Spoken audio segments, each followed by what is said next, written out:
وجايباها علبة جاهزة 200 جرام 250 جرام حطيها، هو يبقى 250 جرام.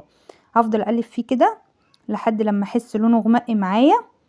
انا عايزة يبقى لونه غامق عشان تبقى درجة اللون بتاعته تبقى حلو، بس طبعا مش غامق قوي، انا عايزاه البني الفاتح زي ما هوريكم دلوقتي. انا مش عايزة اقطع في الفيديو عشان تعرفوا الدرجة اللي انا عايزة اوصلها ايه وبيغمق ازاي. زي ما انتم شايفين كده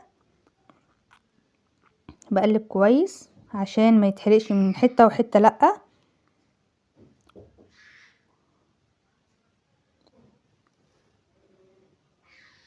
كده انا وصلت للون اللي عايزاه. ابتدي انزل بالبرطمان العسل، انا كنت جايباه 250 جرام فنزلت بيها. انا عايزة اللون الذهبي اللي هو الفاتح ده. هبتدي انزل وهتحس ان هو الخليط سايح كده، تقلبتين 3 كده يعني بالظبط دقيقتين وبطفي النار عليه. انت هتحسي امتى، هتعرفي ان هو استوى امتى؟ هيتقل معاكي. انا هوريكي، شوفين هو عامل زي الميه ازاي، هوريكي دلوقتي هو هيبقى سمكه عامل ازاي او التخانه بتاعته هتبقى عامله ازاي. بصوا هو عامل ازاي. هبتدي اقلب كويس، هتحسي بقى ان هو تقل معاكي كده في التقليب المستمر كده هو استوى.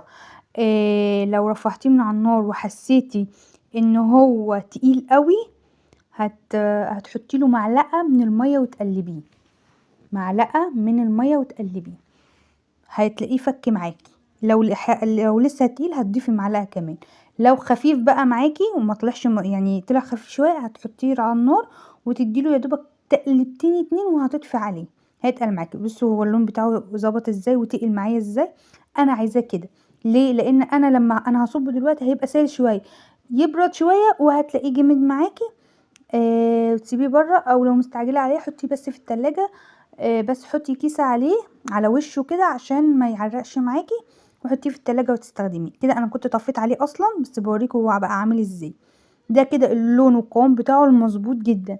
هبتدي دلوقتي اصبه معاكم في الطبق، تشوفوا دلوقتي هو قوامه عامل ازاي. هو انت هتفكري ان هو سائل بس لا، هو بس مجرد ما يهدى من السخونيه بتاعته هيبتدي يتقل معاكي زي ما هتشوفيه كده دلوقتي معايا هيبقى عامل ازاي. انا غطيته في كيسه، بعد ما هدي غطيته بكيسه على وشه كده ورحت جايه مدخلاه التلاجة لحد ساعتين كده ورحت جايه مستخدماه في الكحك. هتشوفوا الكحك في الفيديو اللي جاي.